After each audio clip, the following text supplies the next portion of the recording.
How do you think this government crackdown is going to influence potential future protests? Do you think it's going to stop them, or could this create more unrest? First of all, it's going to go on their record. It's going to harm their economic stance. This is something that they're not even going to have access to employment. Talk about legal process, which is often dragged. So economic hardship, the social stereotyping around it. So it's supposed to instill a sense of fear. But what we've seen is support. There's someone who's been arrested and her own business is actually now thriving because people are showing solidarity toward her and going and shopping in her center and buying masks and things like that. So we're seeing solidarity from the public. And what the government is hoping is that it's going to instill fear, given the severity or the severity of treason and the potential for capital or life sentences.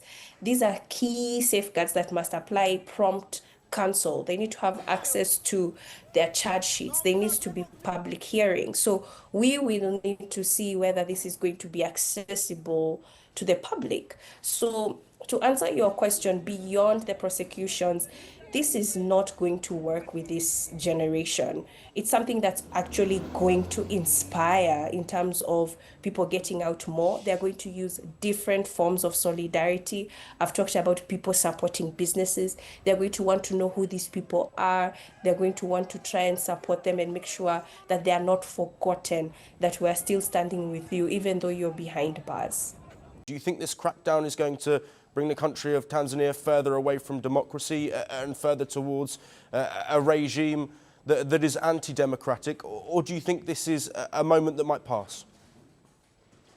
I do believe that as much as we have seen acts of violence and lawful acts, but we have to know that the matter of the response is the problem here. The framework of the charges is the challenge.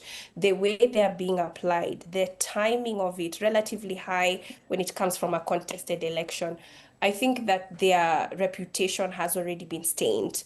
Remember, we're talking about hundreds of people. We're not still sure about the numbers, not just dead, missing some of them. We're still seeing images coming out. So yes, I do think that, you start talking about protecting state, and that's what the government is using, should not override democratic principles on human rights. We are watching Tanzania overriding principles of human rights, and this is unfortunate. So we are going backwards, retrogressively.